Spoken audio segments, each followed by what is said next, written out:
call the meeting to order with the Pledge of Allegiance. Begin with. I pledge allegiance to the flag of the United States of America and to the republic for which it stands, one nation, under God, indivisible, with liberty and justice for all. Thank you. The third item on the agenda, review and approval of the April 27th, 2026 agenda.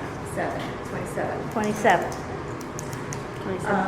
I move we approve the agenda for April 27th, 2026 as proposed. Support. All in favor? Aye. Opposed? None. Motion carried. Now we have to approve the March 23rd, 2026 regular planning commission meeting minutes. Y'all should have gotten a copy of that. If you have any errors that needs to be changed, any omissions, any misspellings, anything that we need to deal with. Now I'll need a motion.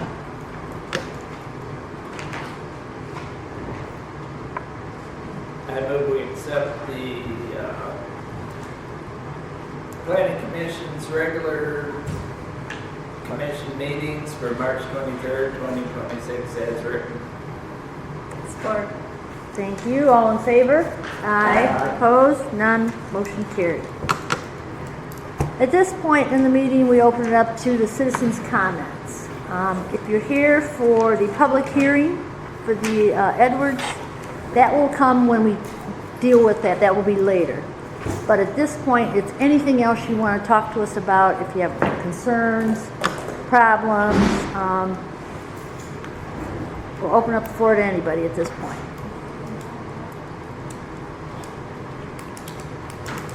Okay. All right, then I'm going to close the citizens' comments and participation. We will move into the zoning administrator's report. Mariano. You all should have a copy of the report for March. Fairly standard March for us. We have quite a few zoning permit applications. Only one violation written and looked into. And then just notes on the meetings that we're having now and projects that are coming up in the next couple months. Pardon me, I'm sorry, I didn't hear that. Just meetings that are coming up. Okay, And applications for Smith going okay, and the gas station. okay, all right. Any questions for Mariano? Nope. Okay, we'll move on to the next. We are going into old business. We have been working on a data center ordinance for the township. Our planner has put together a comprehensive document that has a lot of where we should look at, where we're going to have to make some definitions for the ordinance. We're going to have to change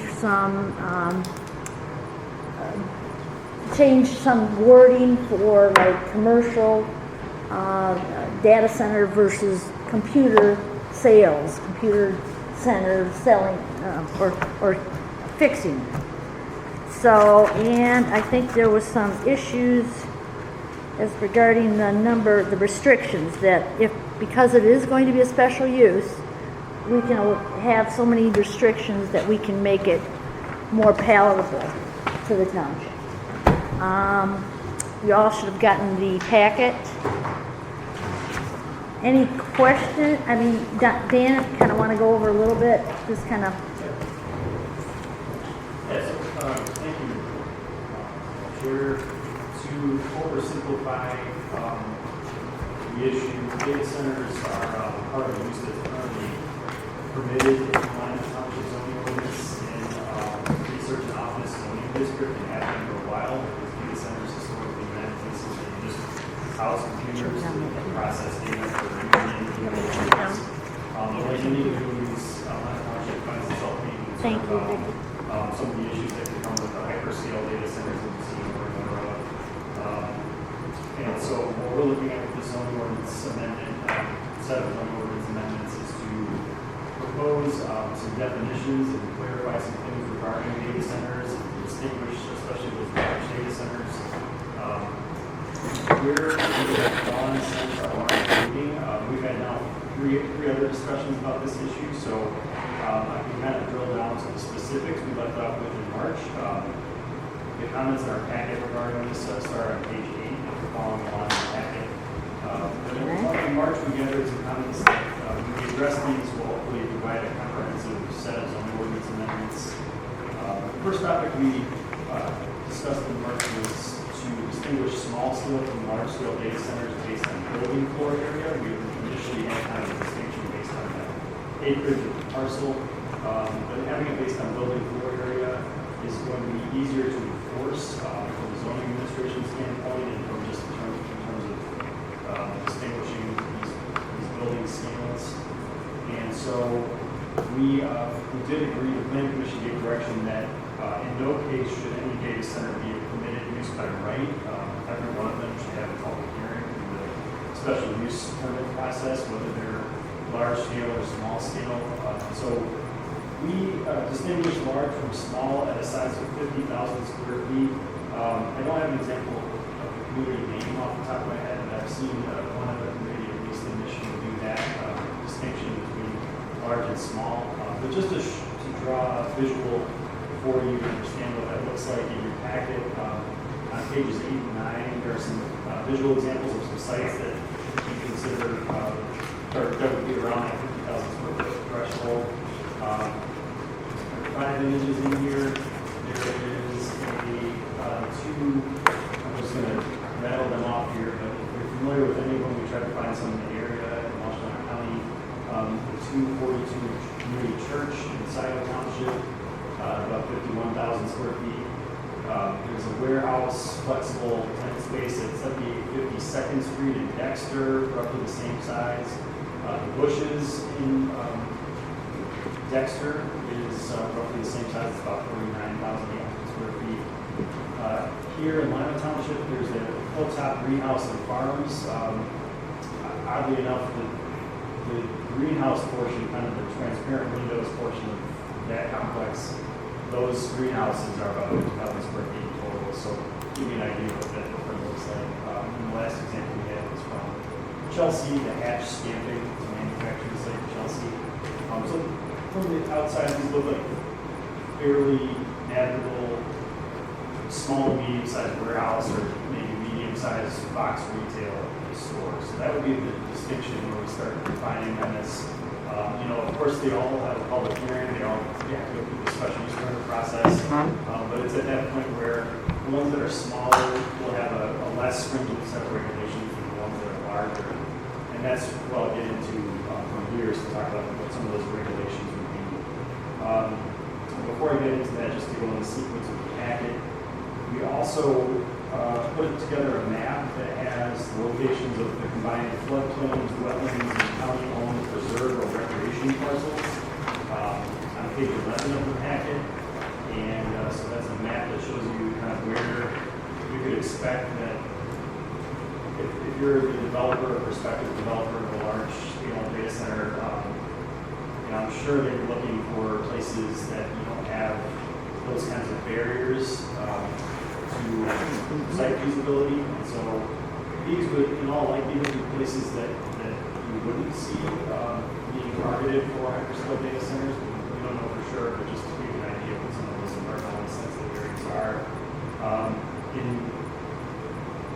I guess all of these cases, whether it's floodplains or wetlands, and you have zoning ordinance restrictions against building in those areas or restrictions for legal, or if it's the preserved parcels, those are publicly owned parcels, there are going to be some barriers that prevent you from being able to pursue this kind of land use on those sites, at least at a large scale. So just to give you an idea, I think Commissioner Santoli mentioned that putting that map together, it's a good idea.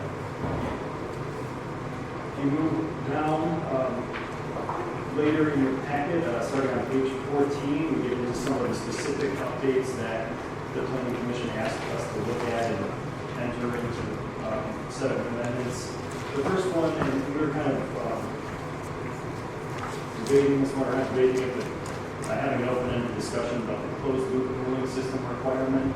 The first thing we do here is to define what a closed-loop cooling system is, and there's kind of a generic definition. I think as these ordinances get developed, a lot of communities are working on definitions, pulling from different legal resources. We've certainly done that. We've looked at some examples, and so a lot of this language overlaps with examples we've seen. There's a definition for the closed-loop cooling system in here, which is you need to have a definition in order to link back to a term you use later in the zoning ordinance. This is just simply laying out what that would look like. It's a sealed system where coolant circulates continuously, absorbing heat from the source, and then transfers that heat to the heat exchanger for removal without coolant ever being exposed to the environment, which that would apply to water, coolant coming in and circulating inside of the enclosed environment. We also have on pages 14 and 15 of your packet, we have the same amendments we looked at previously with adding the data centers to the light industrial district as special land uses, removing them from the research office district, and then applying some of the terminology about computer repair that was associated with it into the village commercial district, where you have more like retail commercial stores.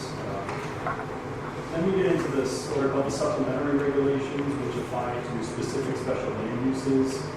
Many special land uses have a set of specific requirements. As we'll see with the cemetery tonight, it's a much simpler set of requirements, but special land use requirements nonetheless. For data centers, we've established some initial requirements under the supplementary regulations. The first one that I'll highlight is on page 15. We talk about the land area. For the small scale, 50,000 square foot and under, these would be, we would recommend they adhere to the minimum zoning district requirement of 1 acre, and surely they'll likely be larger if it's a 50,000 square foot building.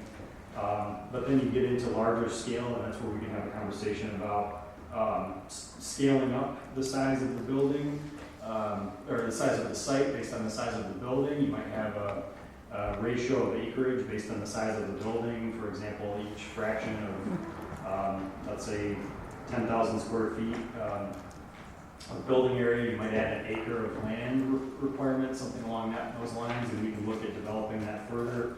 Or you might say, based on the setbacks and requirements for managing stormwater on the site, there's going to have to be a certain amount of open space based on a building of a certain size, and sometimes the acreage of the site doesn't matter that much, and in fact you might save some land for other uses or preservation purposes if you don't have a minimum acreage in there. So it's kind of a philosophical discussion. One item I asked you to look at as a planning commission is if you want a minimum acreage requirement for the large sites. Moving on to setbacks, on page 15 we have some specific setback requirements. Again, for the small sites you might have the basic setback that's used in the zoning ordinance for the light industrial zoning district, and then for the larger sites, looking at this 150-foot setback from lot lines to the building and 100-foot setback to the parking area. Fencing and screening is another item that we can have some flexibility on. There may be no specific fencing and screening requirement as long as you adhere to the other fencing requirements in the zoning ordinance. Or you may have decorative fencing requirements. Maybe it's a 6-foot tall metal, decorative metal, maybe a black or decorative metal fencing that would apply to a property like this, or perhaps a brick screening wall. We really haven't gone into the fencing and wall requirements yet, but those are things that would be reasonable to ask for, at least along the front of the property. Buffering and green belts, we recommend, again, for the smaller sites, adhering to the basic requirements, but for the larger sites, you might look at a 100-foot wide green belt maintained around the perimeter of the property in which there's a berm at a 3-to-1 rise. So basically, you have a berm that rises at a rate of 3 feet for every 3 feet wide for every 1 foot tall. So to get up to that 6-foot height minimum that we recommend would be at least 18 feet on both sides on the outside, and then a 10-foot kind of shelf minimum width on the top where you plant trees. Just to give some additional buffering and spatial protection to neighboring properties there. Moving on to noise, which is subsection G on page 16, we talked about changing the requirement from being based on the receiving building on a site nearby to being based on the receiving property line. And so the requirement here would be to keep it at a measurement of no higher than 55 decibels as measured at the nearest residentially or agriculturally zoned property line. And that's a pretty enforceable standard that you could use a sound study to evaluate what the anticipated impacts are before you consider an approval project. Cooling methods, again, to preserve the, this is a new requirement again, we added subsection J on page 16 would be to preserve the availability of nearby potable water supply and to maintain the integrity of various surface and groundwater resources. Any data processing or computer center that proposes to use water cooling must do so primarily through a closed loop system or recycled water system. And then we could add something, this isn't in the packet, but we could add something that says if a more efficient water usage method is presented by the applicant, the planning commission and the board have discretion to approve an alternate. If you'd like us to include something like that, we could include something like that. And then another couple of items here, moving down toward the bottom of the list of components of this supplementary regulations.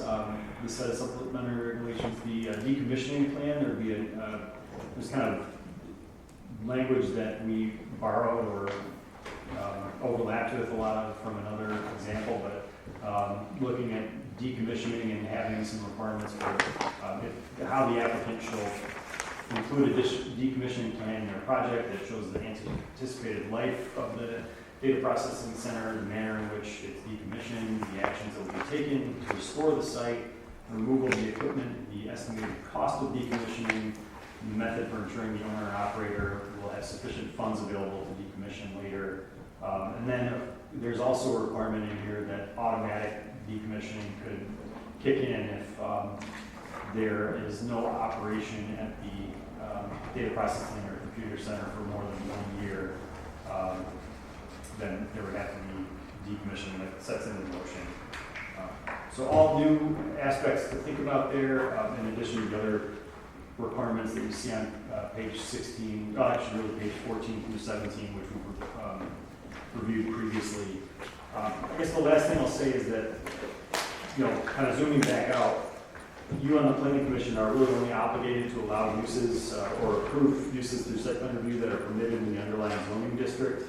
And the township is really only obligated to engage in bringing a different zoning district to a parcel to make a use available on that parcel through rezoning, if the rezoning gels with the future land use map of the master plan. And so that brings us back to kind of the fundamental issue here. There's very limited acreage in Lima Township on which it's zoned appropriately to allow all these things to kick in that we're describing here, especially at least for large data center sites. And so another exercise that we're starting with this process is to not make the conditions for a hyperscale data center with this set of zoning ordinance amendments in terms of setting aside a future land use map amendment or rezoning a bunch of property. We're not recommending any of that occurs right now, but what we are recommending is that there's at least a mechanism in the zoning ordinance to bring in those discussions and allow study of areas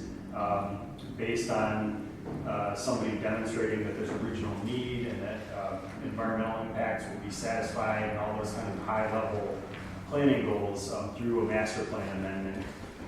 And that sets the township up to not fall into an issue of exclusionary zoning. So there's some adjustments to the amendments section of the zoning ordinance that will allow kind of a very specific process for kind of outside initiated master plan or future land use map amendment that allows the planning commission to bring in studies and allow people to make their case for kind of restarting the master planning process to make room for large sites, whether they're data centers or other uses But just so that you have a means to recommend that to people so that there's not kind of a no with no way to appeal, more or less. So that's the final aspect of this set of amendments, is to have some specific language around amending the future land use map of the master plan. So with that, we have some questions that could probably be answered with some additional discussion from the planning commission, but otherwise we're happy to continue preparing this for an eventual public hearing, coinciding with, there's a moratorium that's going to be expiring here in a couple of months, and we could probably get this close to finalization around that time frame. So we're happy to answer any questions that you might have at this point and facilitate any discussion you might have. Okay. Question?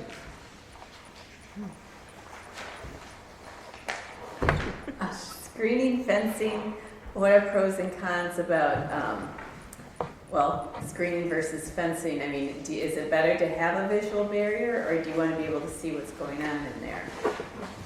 Yeah, I'm sure the proprietors of these places want to have a lot of security, but that can be done through means other than just walling them off. And I think that generally it's a best practice to shed some daylight on places to the best extent you can with maybe transparent fencing and landscaping. Often serves the community better than having walls, even for large impactful sites. Now, if there's a need for a wall as a sound barrier, if the sound study comes back and says that there would be a need to provide sound mitigation, that's certainly something we could allow for, make room for in the zoning ordinance. But primarily, it seems that the best approach for sites like this is typically more of a decorative fencing around the perimeter and landscaping. Mhm. Okay. Yeah. And it does seem like they're going to want fencing anyway for security. Right. So that's fine. Just on page 16, letter J, can we take out the word primarily? Seems like a loophole. Yeah, I think that's a good recommendation to be clear. Along with that, would there be an interest in having a way for an alternate water usage plan to be presented? I don't know what that looks like. I think don't so, know if but there's- yeah.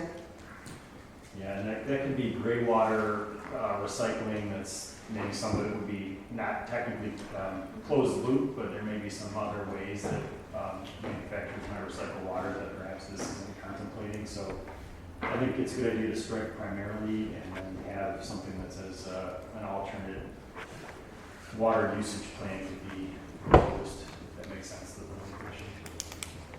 And then I just had a question about the decommissioning. How does it work with the financing, like the bond or letter of credit? Like if they have a letter of credit and we grant them the zoning, they build their thing and everything, does the letter of credit, can that be like withdrawn later and us not know about it? Or is it something that's created and continues? I'm not sure I'm asking that, but I think you know what I mean. Yeah. Well, the letter of credit would typically have the municipality assigned on it so that it's connected to Lima Township. So we're kind of the beneficiary sort of thing. Yeah, I'm trying to think of examples. When it's a performance bond or a letter of credit, it's something that there would have to be, typically the financial institution would file that with the municipality. So that I want to come back with a better answer on that so that we know that that's something that can't be received. Yeah, I'd just like to understand how that works. Like if the company folds and goes away, does the money go to the township and then the township is responsible for administering that? And yeah. Yeah, that is the ultimate goal. Yes, we'll come back with some more research on that to make sure there's solid terms on that. And I'm not sure if there's anywhere else in the zoning ordinance we really get into financial sureties like that. We'll try to be consistent and make sure that what we write is legally defensible for sure. That's all I had. All you had? Anybody else? The only thing I said, I agree with you on, Jay, that if there's a more efficient water system that becomes, that is developed. brand new, brand new, that is better, then we should maybe add something in there that if that comes about, then. And then the other thing is on monitoring wells for if it's a well and septic piece of property. Do we want to have a definition for what a monitoring well is? And just as long as it's noted in there that if it is well and septic, that there may be, what do we say, provide details for monitoring wells. Yes. Yeah, I think having a definition is a good idea. Yeah. We had some language in here that I didn't go over today. Subsection K, there is a statement that, I'll read the last sentence because it's short. If a private well or water supply method is proposed, provide details for monitoring wells. So it's a very simple statement. But that's in the section about water usage. We also mentioned having a water utilization report that's submitted with the application that shows intake volume, water sources, etc. So yes, that details for monitoring wells, there's a lot of latitude the planning commission has to ask for what you want to ask for. Right. But I think we should have a definition in there. All right. The only other thing, let me see if there's anything else. Little notes here. Okay, so are we good with not saying the large scale acreage amount for that they are kind of they'd be applicable as each tied to the size of the building? We good with that? Okay, all right. Then, and I think the minimum in light industrial is 1 acre. Is that correct? Yeah. It is. Yep. Let me see. I think that's it. And again, they're both going to be special uses, so we do have some leeway. We didn't talk about, for the large ones, I don't think we talked about specifying a minimum Minimum acreage. Right. Yeah. Right. So we're just going to leave it. I don't know, I thought it was, are we, Yeah. what do we You think? say it's well. Just let the lot coverage ratio and all that kind of stuff, Right, lot coverage ratio and maybe limit it. equivalent to the setbacks. size of the building maybe. Or if the building gets too huge, would you want more acreage? Well, you made the good point. I mean, we could require a larger ratio of land to building size, but then that's also taking more land out of other uses. So we would be left with just letting it be determined by setbacks and lot coverage ratios and everything. Okay, So, I mean, that's the question. Is everybody comfortable with that? right, Right? Yeah, I would offer too, I didn't see this, so I don't think we talked about open space requirements. If you wanted to, you could keep it so that there's no minimum acreage requirement, but you could also have a requirement that states you need to maintain 25% of the site as open space or something along those lines. We looked at some examples of what other communities have done for that. Of course, again, that makes it so you might be polluting the site, but it also ensures that that's in a way that preserves natural resources. Right. Which might be helpful, given all the environmental impacts. Yeah. If you could get some examples of that. yeah, that might be good. Because it looks like the setback for the large one would be, let's say, 150. 150 feet from all lot lines.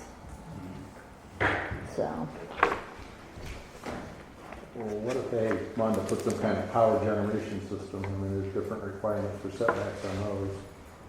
That's a good point, because we said specifically building and parking setbacks. Right. So the power, accessory substation or something along those lines, it would be just the default unless we make something specific for those. So if we wanted to, we could recommend that there's a 150-foot setback from buildings or accessory substations or similar power generation facilities, those kinds of things.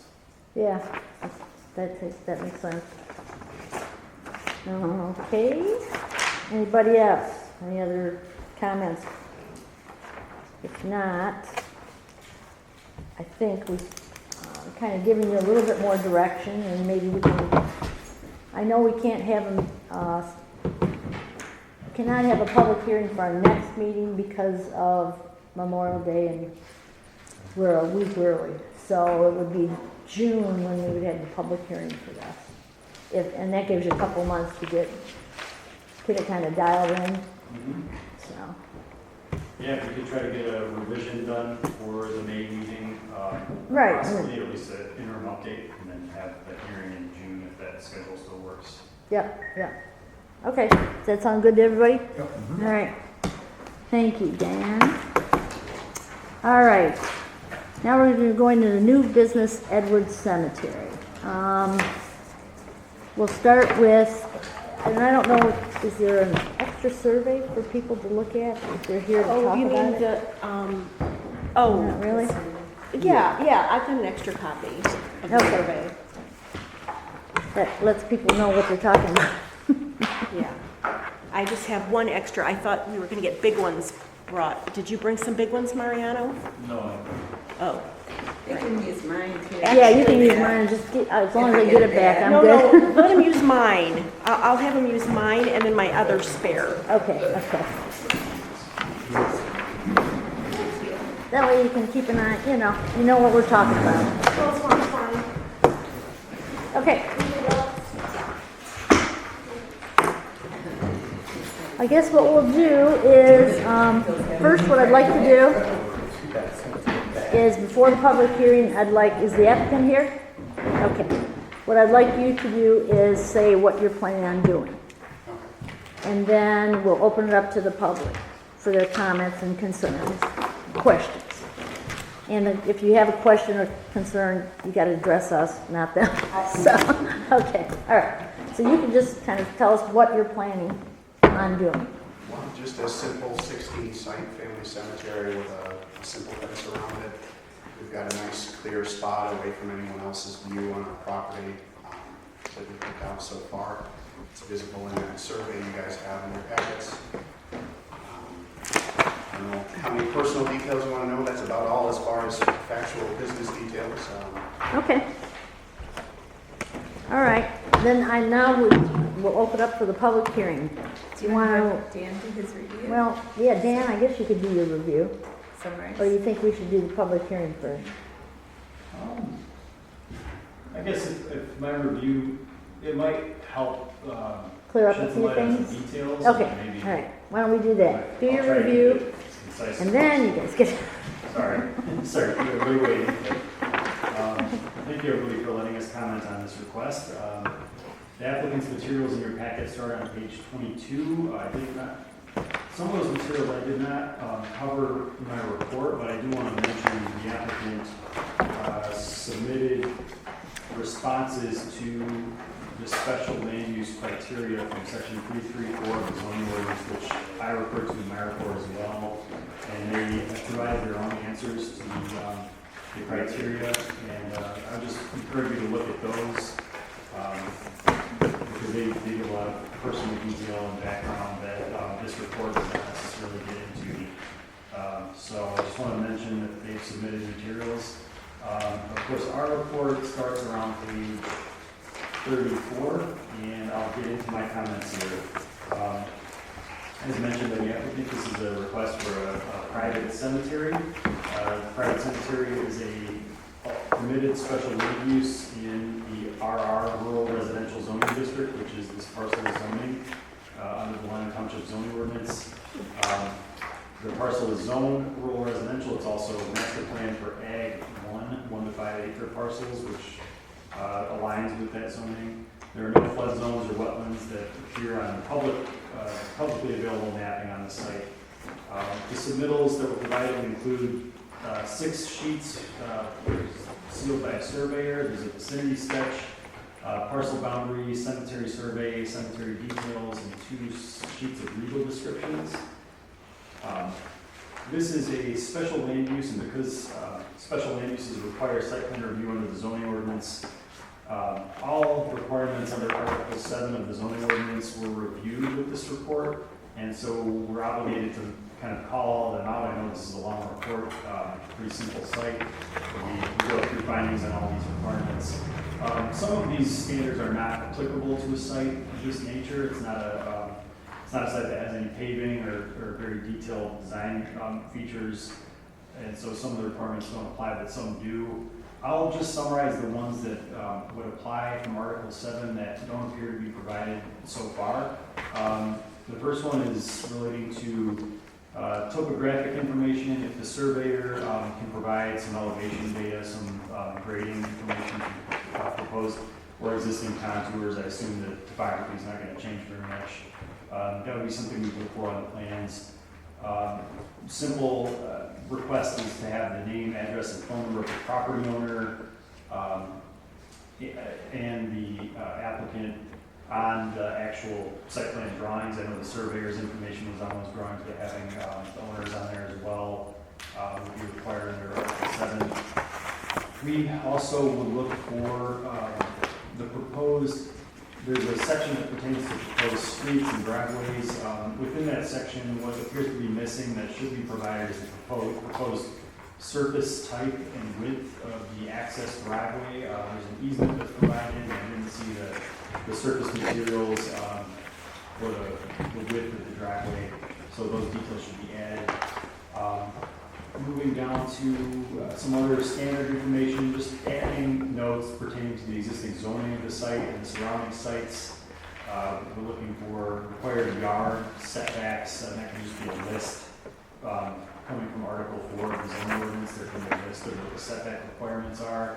And then landscaping strips is something that the zoning ordinance calls out in Article 7 here. There's a more specific section that pertains to landscaping that I'll go in greater detail on a little bit later, so we can talk about that then. It appears there are no buildings, and I mentioned that a couple times in the report, but I just wanted to verify there would be no elevated structures. Is that correct? Other than headstones? Okay.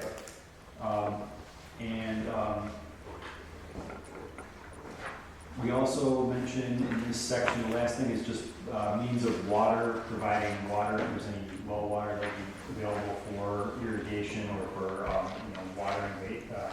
watering bases or anything of that nature. So just giving some details on the proposed watering methods. Moving into the supplementary regulations for cemeteries under section 512 of the zoning ordinance. I'll again just go over what was not provided or what's not available from the plans. Setbacks are not a concern. They meet all. I will say the planning, how this is written, the planning commission shall be reviewing the proposed setbacks to make sure that they're appropriate based on the existing planned neighboring land uses. The site is over 100 feet from any lot line, and it's a very apparently low impact use, and setbacks appear to be adequate from a planning perspective. That's ultimately up to the planning commission. There shall be no building located closer than 100 feet to the property line, and there are no buildings. Getting to what's not met here, there needs to be adequate, what the zoning ordinance calls off-street waiting space provided for funeral processions so that no vehicle stands or waits in a dedicated right-of-way. There's significant access driveway length that is provided, but we would ask that the applicant just show where they anticipate having the off-street waiting space designated on the site, and along with that, an estimate of the anticipated highest number of vehicles on the site. It's kind of a thing you don't want to have to think about too much or estimate, but we do want to have some perspective of how many vehicles will be on the site at once.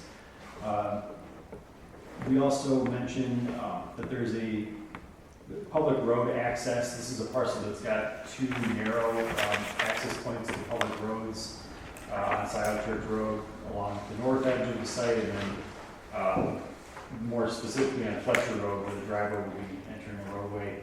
There is a proposed easement, and we have other comments regarding the easement. We would ask ultimately that whatever easement is provided is recorded with the Washington County Register of Deeds and then provided to the township within 45 days of recording. Give or take, that can be up to sometimes the timing of those things takes longer or shorter, so that can be up to the township to determine. We also recommend the documentation of perpetual care and maintenance is provided with the easement or the easement agreement. So there's demonstration of perpetual care on that property. Getting into the location and site arrangement, again, this is a parcel, the actual parcel on which the cemetery plot is proposed is officially landlocked. There's zero frontage, and so they would have to use the parcel adjacent to it, which I call parcel 1 in the site plan report. At 2071 South Fletcher Road, there's a home on that parcel, and then the parcel of the cemetery would be on is landlocked. It appears that there are solid lines on the survey drawings showing that the cemetery is further divided from that parcel. I would recommend against any site plan that has a true real property that's divided out there, because that will run into frontage limits and issues with the Land Division Act. So in its place, that should be a recorded easement rather than a new divided parcel. And that would alleviate a lot of concerns, although not all. I'll mention some more further down here. I mentioned in the report that this is a parcel that, because it's landlocked, it has to use the property in front of it, and it's essentially a zero frontage parcel, which under section 12.2 of the zoning ordinance, any lot that's been created that has zero frontage or a non-conforming frontage is required to be seen as a non-conforming lot on which you can only build a single-family home or an accessory building that's customarily incidental to the home. So picture a shed or an accessory building with a home. The zoning ordinance does not capture private cemeteries under that terminology, and so we run into the issue with this parcel that you can't build a new use like a private cemetery on a parcel of that nature unless you get approval from the Board of Zoning Appeals. And so this review ultimately has to get back to the Zoning Board of Appeals. It's interchangeable, BZA, ZBA, whatever you want to call whatever it's officially called. I think it's the ZBA. They'll have to go to the ZBA for approval per section 12.2 paragraph 3. Basically says to build anything like we had a couple months ago with a different project. Right. That other than a single family home, you have to get approval from the ZBA. So the complicating news with that is that there has to be an application to the ZBA. Basically, he has to go through the dimensional variance type of review. I will say that just glancing at some of the criteria that's been addressed with the special land use application, probably some of that can translate to a zoning board of appeals application as well, but ultimately that's a separate application that has to go to the ZBA. And that's the most significant issue. It's really comes down to the configuration of the land, making sure that there's no new splits, and based on the fact that this is a landlocked parcel, that it goes through the appropriate review process. Moving to the rest of my comments, there are no concerns with any other dimensional requirements of the property. There's no concerns about height of any buildings. Of course, there's no density because there's no dwelling units here. The width of the parcel is sufficient for the use that's required in terms of the width of the parcel once you get into the parcel, even though the official technical width of the parcel is determined by its frontage, which there is zero width as we discussed. On page 42 of the packet, there's some discussion of landscaping. I will say that under anything that requires site plan review, all of the landscaping standards of our zoning ordinance apply. But then when you look at the specific requirements, I go through these one by one. Some of the zoning ordinance landscaping requirements are based on parcels that have parking lots or required parking areas. There is no minimum required parking lot for a cemetery, and so essentially that's a non-applicable requirement. There's no required landscaping based on parking. There's no frontage, and so there's no required landscaping based on the frontage or green belt of the site. There's no buildings, and that alleviates two aspects of landscaping that would typically apply, where you have to do perimeter landscaping around a building, and also there's a requirement of screening between buildings and residential uses, and in this case, there's no building on this site. So officially, you go through the list, and there are no specific landscaping requirements. However, the Planning Commission may recommend specific landscaping as a condition of their special land use approval to make sure this use coheres with the neighboring properties and blends in well. And that's the discretion of the Planning Commission. One thing I will mention related to that, going back to the arrangement of the site, this is the way it's drawn up. You'll see the access easement on their submittals. It kind of goes across that, the flag portion of their property at 2071 South Fletcher. But then it crosses over part of that property kind of on an angle. And one recommendation I would have, fully understanding there's not an intent for the home site to ever be changing hands or changing families, but there is always a chance that will occur. So my recommendation would be to make the easement flush with the property line, so that if ever there is a split between the use of the private cemetery going to the family and whoever's living in the house, that there's a kind of a clean separation there, and that there's no need to kind of cross over the easement or share that part of the property more than is necessary. That's a little bit nitpicky, but it just would clean up a potential access concern in the future if there is ever a split where the family is no longer associated with the frontage parcel. So that's just one recommendation. I kind of put a little graphic in the packet that shows having that easement flush with the property line, even widened out a little bit so that there is room to plant some trees or have some greenway separating that from the neighboring house.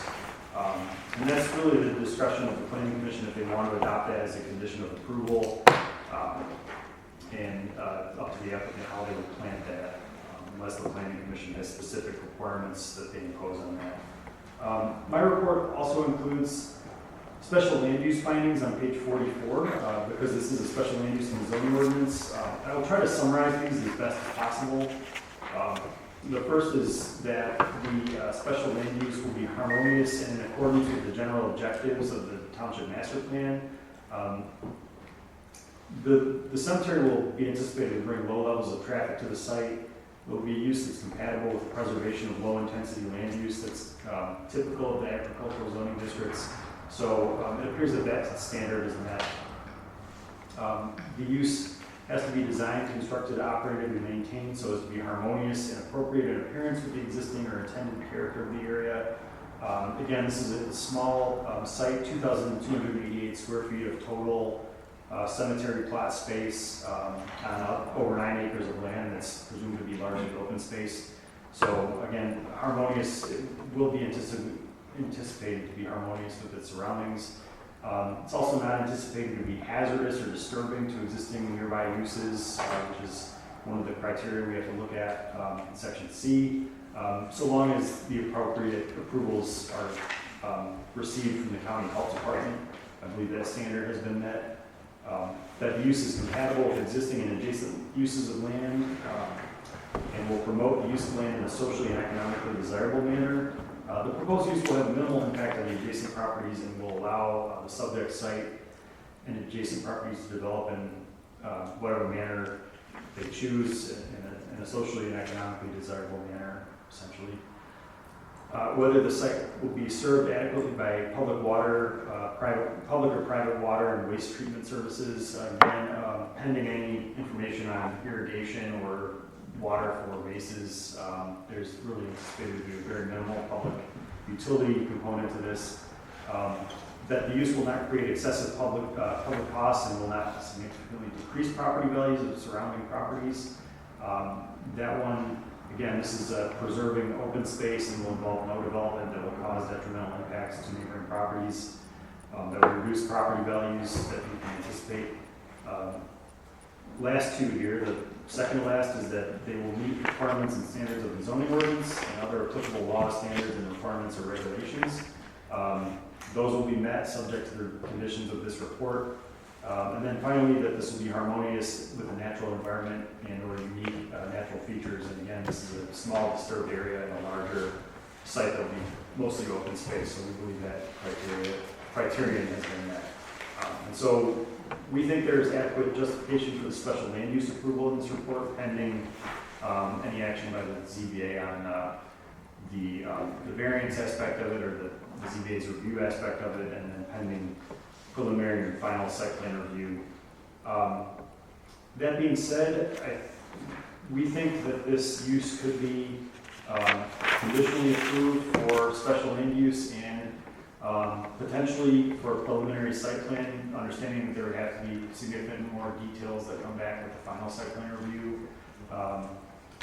The procedural aspect of that, if and when this goes to the ZBA needs to have a preliminary site plan approval in hand that they can reference if they're going to approve that part of it. So it's kind of a back and forth process. But the planning commission could grant preliminary site plan approval and special land use approval today, pending ZBA approval and pending final site plan approval at a later date. Subject to the conditions I've mentioned throughout my statements here, which I believe I have stated throughout my other comments here. I can certainly help walk through those again if you'd like as we're writing a motion, but I won't repeat them now. I think I've summarized everything so far. So happy to answer any questions. Turn it over back to the planning commission and the public. Okay. All right, what we can do now is open up the public hearing to the people that want to talk, want to express something about this. If you stand up, state your name and your address for the record, and whoever wants to go first. Jim Bresley, I own property right there on the corner. Right. So I'm on Sour Creek Road. Yeah. My question is, and I guess, it's legal to have a family cemetery. Is there going to be any cost to the township? And the reason I ask that, I don't think any township, and ours included, are not running over with all kinds of money. So it's one thing if the township has to pay something that's only going to benefit you. And the other question I have is there something in there, maybe I missed it, how the actual burial sites is it the same as what it would be in another place? Is it going to be in a casket? Is it going to be a bowl or whatever? That's a couple of concerns that I have. Okay. All right. I have some questions, unless you need to answer his. No, basically what we'll go over. I know there's something in the review that talks about perpetual maintenance, and that they will take care of it and it will not go back to the township. I think there was something like that. Yeah. So that would be the only thing that, one question. It should be, it's their responsibility. And then, if they default on that, then we go after them. So. Right. And they were talking about the specifications of getting to and from. Right. Right. Yeah, because I think the thing off of Fletcher is pretty narrow. Is it 66? Is it? I believe it's only 25 feet. 25 feet, and it's only 25 off the side of the church too. Isn't that correct? Yeah. So are they going to be required to build a separate driveway to that plus their own driveway, or? The way it looks like on the plan, It it comes off the home driveway. Yeah. So the home driveway. Now they might need to Well, it'd be an easement. fortify. Yeah, it'd be an easement. Easement for the cemetery. Right. Even though it's a personal drive, it would be an easement Right. to get to the cemetery, so. Be an easement to get back there, and then as Dan had said, maybe you want to, from the driveway portion of the site, go down. Put it along put a little down to go into where the burial sites will be. Okay. Richard, if you don't mind, I don't understand. So Oh, that's please fine. don't take offense. No, Several questions, but I'm going to go back partly to what Mr. Bursley had to say. Sadly, you guys are gone. I'm going way down the road. No one from the family is available to maintain the cemetery. What happens at that point? Are they have to set aside money in the beginning for upkeep and stuff, 25, 50, 75 years down the road? How is that handled? I'm not sure, is like bonds, are there bonds that are put in for something like that or not, or? Didn't it say it goes with the property, the responsibility goes with the property? It goes owner? with the property owner, yeah, It's part of yeah. the perpetual care. Yes. Okay, so with that question, So be- who owns parcel 2 Who owns parcel 2? where the cemetery is? It looks like It's on the sheet. Jeffrey Spencer. Yeah, It's your father. Yeah, so Okay. I'm in Edwards now because I'm married, but I see, I Jeffrey see. Spencer was my father and he passed away in 2021. Okay, So and we then, inherited the and house. you've got the property above that. You've got the house above that. Yes, That's- yeah, okay. yep. That's right. And we're planning to change that name out of, or the parcel out of his name to our name. To your name, okay, all right. Okay, that helps me. Whoops, Because I was going to say, I know Jeff's not here, but I don't know if it was in the state or an LLC or something. Right, So, right, right. Just in terms of clarification there. The other question that I have, if you'll look at your certified survey, we have the property just to the north on Silent Church, and we border along the other easement, which is fine. But you have us looking like we own all the way to the far right. David and Barb Miller own that property. It was formerly Bycrafts. They're not Okay. listed here as owner. It's like you have us all the way across. That needs to be oh, I corrected. see, I And see. they probably should be notified. I don't know if you notified them or not. I don't know. Just one I didn't second, I get can tell you. notification of it either, of me. Oh, you didn't? I did not. Because you don't live within Huh? 300, you don't live within 300. Yeah, they do say 300 feet, Okay. 300 It's the feet. live within Okay. but the person, Generally, we would notify you. Okay, gotcha. Thank you. so, So I believe that you need to get a corrected survey done.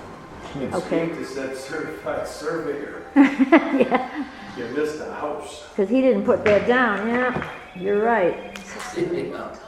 And So- we'll let them know, but I think they officially should get something from the township. I doubt there's any issues, but it's something. They should have, I agree. Maybe because, I don't know why that didn't show up. I don't know. Yeah, because you have How our names going farther to the east than we own. Right, like over where that 260 is. Correct. Gotcha. So Okay, I yours do have- squares off I do with have the that list of line. people I know Correct. If too. you follow And the did north-south you, line that comes along parcel 2, Yep. it continues straight to Silent Church.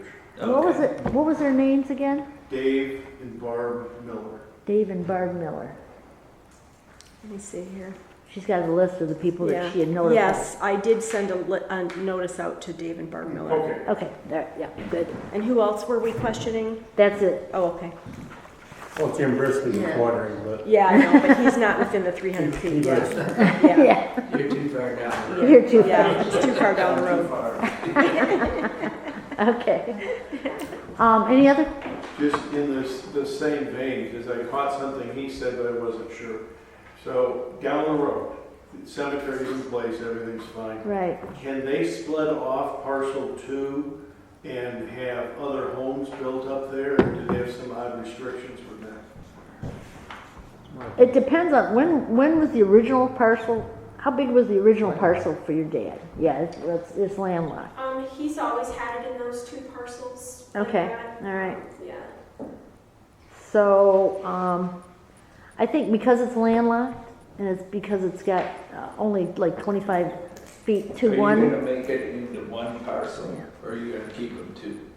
We'd like to pursue getting it combined. but we'll talk So then about it'll it. become one parcel instead of 2.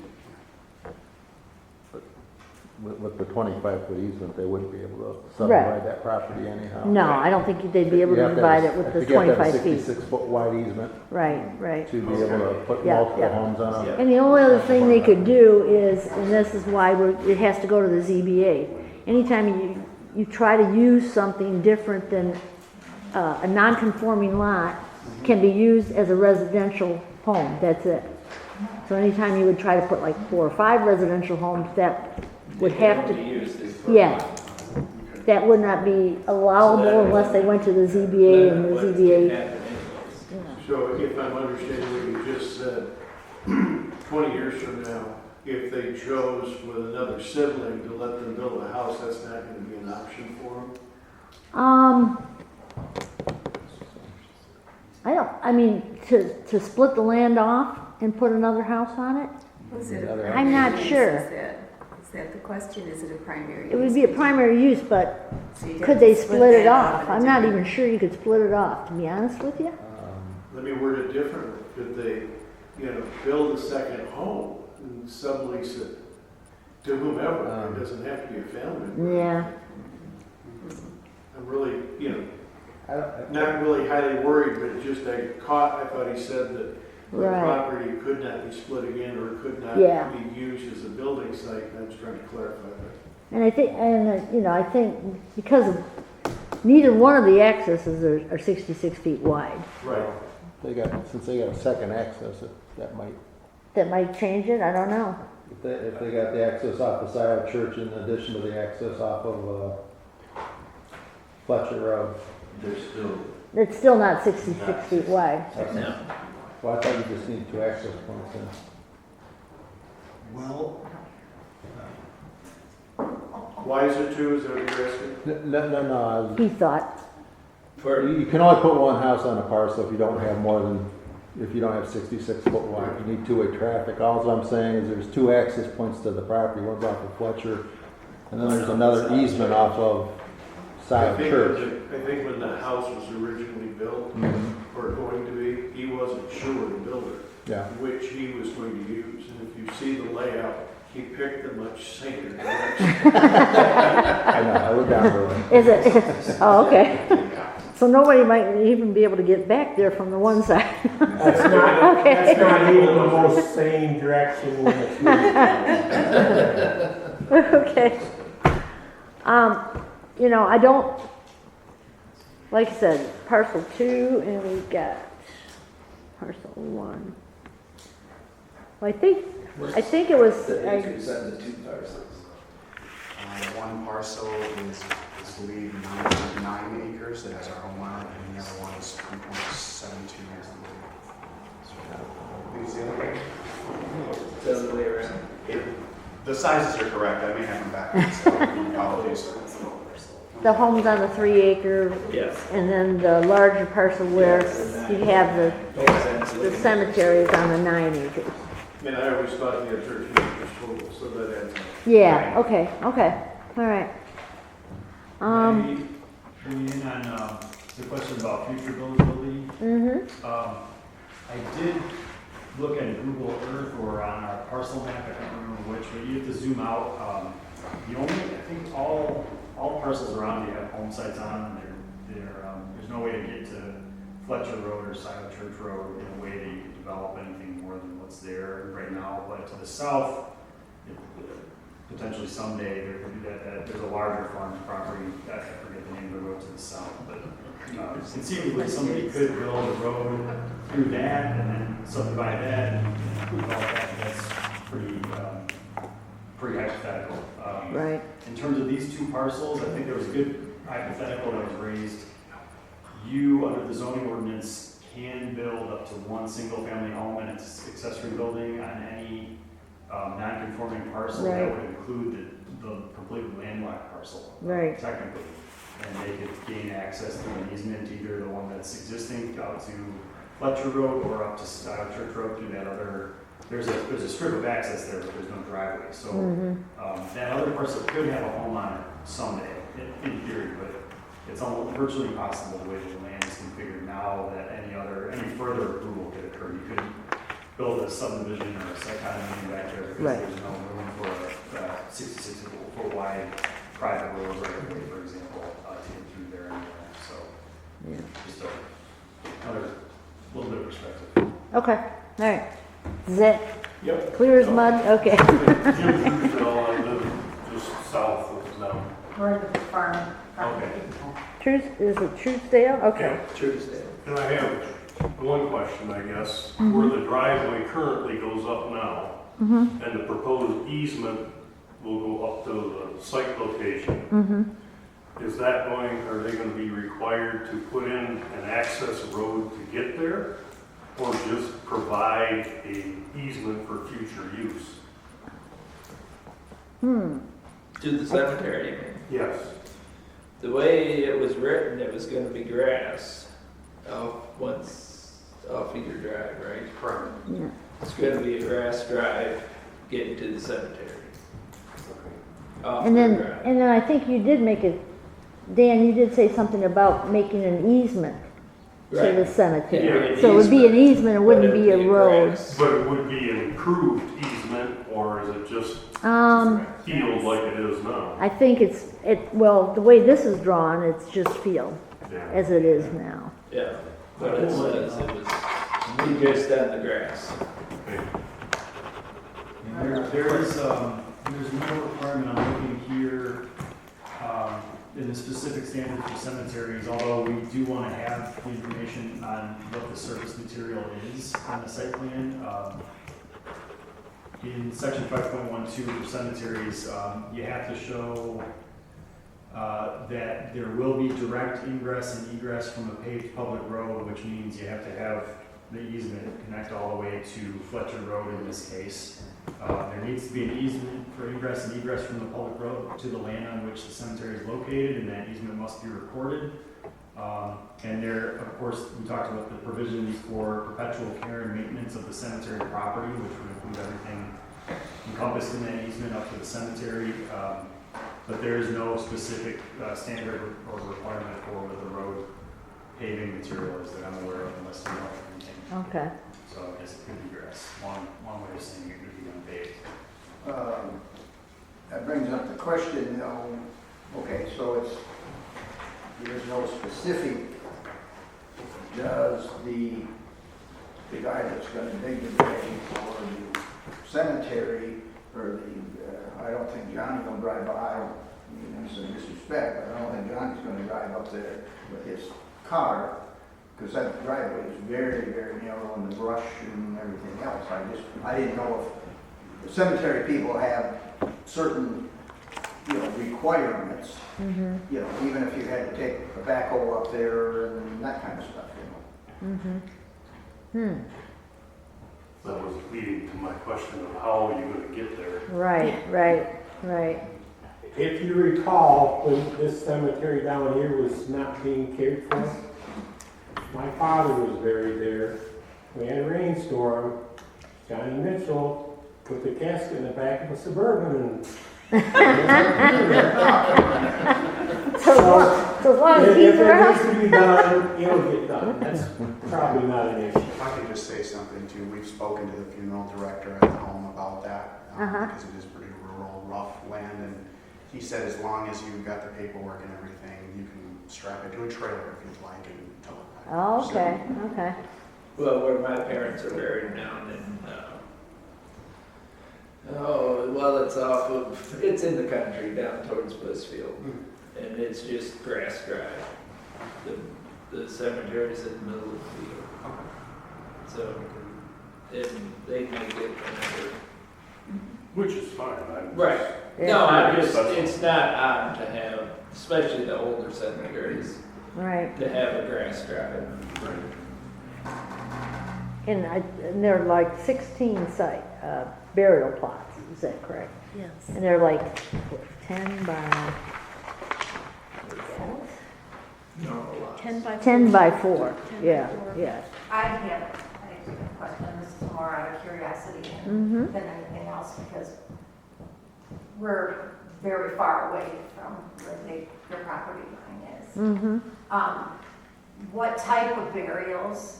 Is it going to be vaulted? Is it going to be green? I think it's state health department. Yeah, Yeah. it's a state controls. Yeah. The state would tell them, Well, yeah, wait, I mean, I'm not opposed either way. right, right. I just, my concern is with the amount of wildlife that seems to be up in that direction. Uh-huh. You know, and the depth of some of the reading I was doing, you know, the depths Uh, determined are different. Right, right. It's not 6 feet anymore. It's not 6 feet anymore. Yeah. But I think I know the state regulates Yeah. Yeah. a lot of that. And we didn't get, is there something we didn't get anything from the state or No. anything? Yeah, No. yeah. So, anybody else? Any questions? All right, Did we answer your questions? Mine do. yeah? Kind of. Like I said, I don't want it to come back and bite the township. Right. Right, right. And that's definitely what we don't want to. Well, right. We've already got several township Who gets cemeteries stuff that we have down to the deal road? with. 100 years, yeah. Okay, all right, well then I will close the public hearing unless there's any other comments. All right? Now we can discuss this. Okay, so. You guys, questions, concerns? I mean, I think as long as we have the state regulations that you adhere to. I think it sounds to me like it's going to be a very natural cemetery, so there's not going to be paved roads or anything like that. Yeah, I don't, and it's kind of like a little small parcel, a small acreage area within a 9-acre parcel. And I don't think nobody out there can see that area from where you are, that you know? You can barely see. Barely see it. Probably if you walk to the back of our property. you might- Yeah, if you went way back, yeah, Yeah. okay. Because, yeah, I think you would be the closest, according to my survey here. The property, the 9.9, is that currently farmed or just grown up or? Just growing up. Growing up. Yeah, we have several mobile fields in it, but that's all. Okay.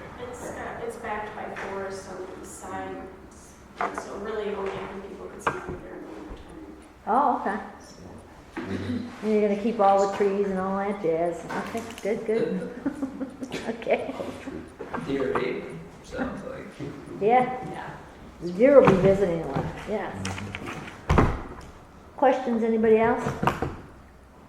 Concern? So, the way I'm As long as understanding. the perpetual's taken care Yeah, as long as there is an agreement for perpetual maintenance. of. Yes. Even if it changes hands or something like that, that it becomes a responsibility of the new buyer, and it's clearly stated to that buyer that they are responsible. Absolutely. Only fair. Okay. So I guess what we need to do, there's several things on the plan that need to be dealt with. But for them to go to the ZBA, we would have to approve the preliminary site plan with all the conditions that need to be dealt with. Is that correct? As well as the special use. As well as the special use. We can approve the special use and then With approve. conditions you can. Yeah, okay. Yeah, you could postpone action on the special use, but if you're feeling ready to, there's no reason you can't. You can do both the special use and the preliminary site plan review today. What the ZBA would need to review the case would be the approved or conditionally approved preliminary site plan. I don't think the special use can come now or it can be later. Okay. And then, the final site plan will come before us Yes. for the final approval with all the changes made and things like that. Yes, and that would occur after the ZBA. Okay. Okay. Alrighty. So, what do you guys wanna do? I don't see any need for any landscaping or anything. No, it's already done. It's kinda done. It's green. So I'm ready to make a motion to approve the special use permit number 26001. With the conditions that the site plan is corrected to include the emissions noted on the planner's report. And the applicant obtains approval from ZBA for the site limitations, and they get the health department approval.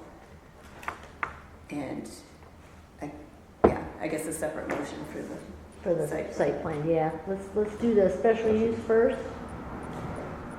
I'll support that. Support? All in favor? Aye. Opposed? None, motion carried. Now we need to do the site plan. Preliminary. All right, so I will move, I should have done this first. I will Good at make a those. motion that we get lost for words. what? No, him. Yeah, right. Elizabeth is better at putting the Yeah. words. I don't know, because nobody, you don't ever do it. We have Howard for the adjournment. He always gets adjourned. That's all what he does, yeah. All right, so I move that we give preliminary site plan approval Okay, to application, 2026-01. yes.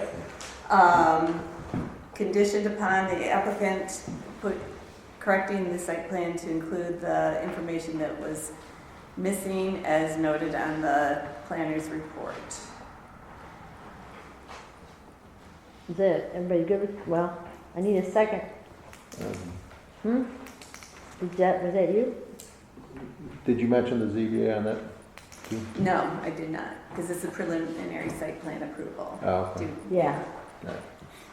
Okay, I'll support. All in favor? Aye. Opposed? None, motion carried. Okay. All right, so you've got some work to do in getting your site plan, the final to us. And then, and again, like I said, we'll check the final, and if there's anything on the final we need to change, we can change it. If I ask a question too, as far as burial goes, I assume I need the final approval before any of that can occur. I think so. I think so, yeah. Just to be safe. Yeah, I assume so. The only thing I wanted to ask that for is that he passed back in November, and we've been paying storage fees for him for that long already. And Wow. we'll be paying him now for, I think you said 2 more months until the next meeting Yeah. in June, right? So Well, if there was any way to do that, that's the only reason I wanted to ask, but if you can get something to us for the May meeting, it'll be the 18th of May, because we're a week early, because, But You got to do the ZBA. but you gotta do the Yeah. ZBA. That's gonna be the problem. okay. Not gonna happen. Well, that won't happen until May. Pardon me?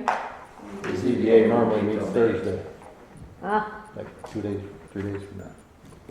oh, okay, but you could do it the end of the month on Tuesday? Is that what you're talking about? Normally last Thursday.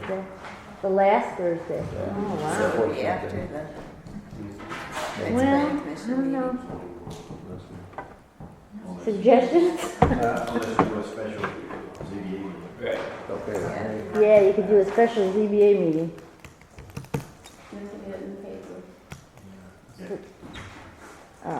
You'd have to do that right now. Yeah. I don't know, how long does the ZBA notice have to be in? Is it like us, 15 days? Yeah, 15 days. Well, that ain't gonna happen. Yeah. Well, Appreciate it. sorry. It's all right. At least you know it's approved and you know there's an end in near. Sure. So we're good. Okay, let me see, where am I? To do with my stuff here. Thank you. All right, we will move on to committee reports, township board activities. Nanette, what did you guys do? We had a few things on the agenda. There was an overage in the Wolf account way back when. Oh, wow. Doing the Wolf property for Mm-hmm. planning. Mm-hmm. There's quite a bit still owed, but the township's taking responsibility for it and saying it's for the 425 agreement. Oh. Rather than from planning. Okay. So we're gonna close that one out. We did agree on the road agreement, and we're putting out $350,000 this year for the roads. Where at? Ooh. Hopefully, soft launcher. Yeah. Sounds I better. Hopefully it's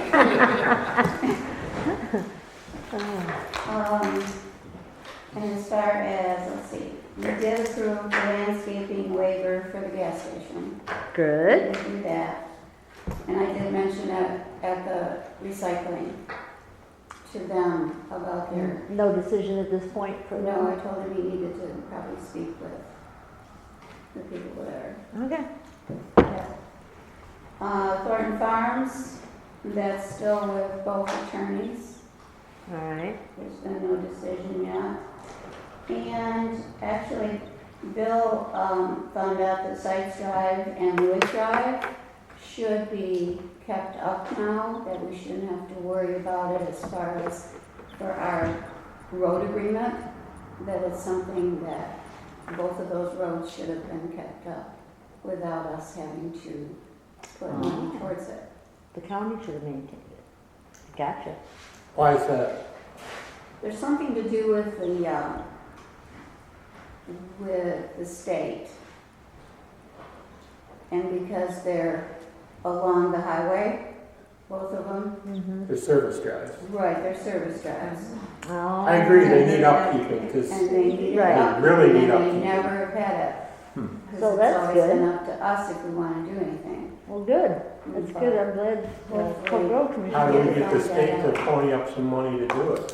He's working on it. Yeah. He did find that out, but Good for him. Yeah. Anything else? that's it. Any questions for Nanette? Thank you, Nanette. Move on to the supervisor's report. We just ran out of here. Yeah, ladies. He had something come up, so that's fine. Let's just move the joint planning for Sylvan and Lima. Okay, we did sign on the intent to plan, we did that a couple of months ago. We will have a public hearing on use for that property, that, just for everybody's knowledge, it's the property just south of 94, between Freer Road and 52, it's about 208 acres. There's a 425 agreement between Lima and Sylvan Township on that property. So Elizabeth and I are on the Joint Planning Commission for that property. So we will be holding a public hearing on, ideas for special use, I guess. Oh, okay. Right. Interesting. All right. I think we're gonna try to, the master plan it'll refer to the Lima master plan and the Sylvan Sylvan. master plan, so that we're not doing So it won't be anything a whole contradictory. complete master plan, it'll be like stuff specific to that site and then Okay. for all the background information and all that administration that goes into the master plan, it's gonna refer to the other So township at this point, there's nothing going on with that. No. And then anybody that would come in for like something, the development would have to go to you guys. Yes. plans. Right? So, even though there's no Even though master you don't- plan yet, Even- for yeah, it, but it's yeah. under. Right, it's under purview. I that, mean, that, it's 425 is in place. right, because so, that's, yeah, 'cause Yeah. it's a joint. yeah. Okay. Okay. All right, makes sense. I had no correspondence. Final public comment. Anybody? Any questions, comments? Speak. Thank you for coming. And now, Howard. Howard, hit it. I move we adjourn. All in favor? Who seconded? Who seconded? Ken, Ken, okay. All in favor? Aye. you do it so fast, I can't keep up.